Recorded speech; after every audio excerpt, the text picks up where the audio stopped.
Welcome back to Get Fit Guy. I'm your host, Dr. Jonathan Su.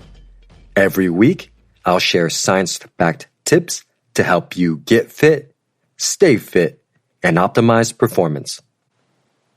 Ever felt super sore the day after running, hiking, or throwing up some weights at the gym? You're not alone. In fact, it's common to feel stiffness and soreness begin to set in hours after strenuous or unaccustomed activity that can last for up to 3 days. Popularly known as delayed onset muscle soreness, it's caused by movements where muscles lengthen under tension called eccentric contractions, such as downhill running, walking down stairs, slowly lowering weights, and plyometric exercises. Luckily, there are techniques to prevent and relieve post-exercise soreness that are well established by science. What may surprise most people is accumulating research suggesting that muscles may not be the source of this common post-workout phenomenon. In this episode, we'll look at what new research says may be the true source of post-workout soreness, and we'll also look at science-backed ways for preventing and relieving it. As the name implies, most theories attempting to explain DOMS attribute the symptoms to muscles. However, these theories have not been able to adequately link post-workout soreness to the muscles. For example, one of the oldest theories focuses on the accumulation of lactic acid in the muscles during exercise as the source of post-workout soreness. It's true that soreness can be a result of lactic acid buildup when muscles fatigue during intense exercise. The problem with this theory is that lactic acid levels quickly return to normal after physical activity is stopped, whereas post-workout soreness occurs with a delay and persists for days. Another theory suggests that the post-workout soreness could result from damage of the muscles as a result of intense exercise. However, experiments that had participants perform eccentric exercises to induce post-workout soreness did not show a correlation between levels of soreness and levels of plasma creatine kinase, a marker of muscle damage in the blood. If not muscle, what structure could possibly be the source of post-exercise soreness? Accumulating research suggests that the deep fascia, the connective tissue made mostly of collagen that surrounds our muscles, may be the true source of post-workout soreness. One study that had participants perform eccentric exercises to induce post-workout soreness showed a 53% increase in urinary hydroxyproline levels, a marker of collagen breakdown, 24 to 72 hours later, with no increase in markers of muscle breakdown. In another study, it has been found that fascia appears to have 3 times more sensory fibers that contribute to pain than compared to muscles. Although more studies are needed, the available evidence suggests that fascia, rather than muscles, may be the source of post-workout soreness. Shifting the focus from muscles to connective tissue could open new avenues for preventing and relieving post-workout soreness, which may have important implications for recovery and performance. One study demonstrated that collagen supplementation resulted in less soreness and quicker recovery of physical performance 48 hours after participants performed eccentric exercises.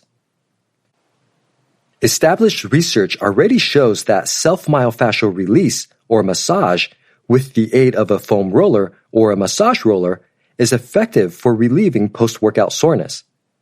A review that looked at 99 studies to evaluate the impact of post-exercise recovery techniques concluded that massage was the most effective method for reducing post-workout soreness and perceived fatigue. One study that assessed the impact of self-myofascial massage with a foam roller on one leg immediately after performing high-intensity squats found that post-workout soreness decreased by 50% for the massaged leg compared with 20% for the unmassaged leg 24 to 48 hours after exercise. Self-myofascial massage is easy to perform and doesn't require expensive equipment. I'd like to share with you my favorite techniques for the legs that require only a rolling pin. Try performing the following 3 techniques immediately after any leg exercises, including walking or running. Be sure to check out my YouTube videos for instructions on how to perform these exercises.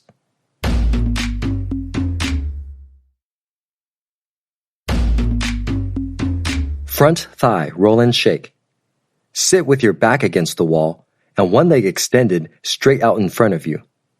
Take the rolling pin and apply pressure into the middle of your front thigh, midway between your kneecap and hip joint.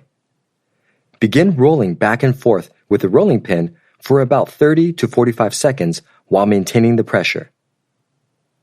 Stop what you're doing and place both hands on the muscles you've been rolling and give them a good shake to the left and right for about 15 seconds. Back thigh roll and shake. Kneel on the floor or stand with one foot on a chair with your knees bent 90 degrees. Take the rolling pin and apply pressure into the middle of your back thigh, midway between your butt and the pit of your knee. Begin rolling back and forth with the rolling pin for about 30 to 45 seconds while maintaining the pressure. Stop what you're doing and place both hands on the muscles you've been rolling and give it a good shake to the left and right for about 15 seconds. Calf roll and shake. Kneel on the floor or stand with one foot on a chair with your knee bent 90 degrees. Place a weight, block, or ball 1 to 3 inches thick under your heel. Take the rolling pin and apply pressure into the middle of your calf, midway between your heel and the pit of your knee. Begin rolling back and forth with the rolling pin for about 30 to 45 seconds while maintaining the pressure. Stop what you're doing and place both hands on the muscles you've been rolling and give it a good shake to the left and right for about 15 seconds. Let's put this knowledge to use with a 5-day self-myofascial massage challenge. Over the next 5 days, your challenge is to perform the self-myofascial massage techniques immediately after any leg exercises, including walking or running. Give it a try and let me know how you feel by emailing me at getfitguy@quickanddirtytips.com or leaving me a voicemail at 510-353-3104. Get Fit Guy is a Quick and Dirty Tips podcast. It's audio engineered by Nathan Sems, with script editing by Adam Cecil. Our operations and editorial manager is Michelle Margulis. Our assistant manager is Emily Miller. And our marketing and publicity assistant is Davina Tomlin.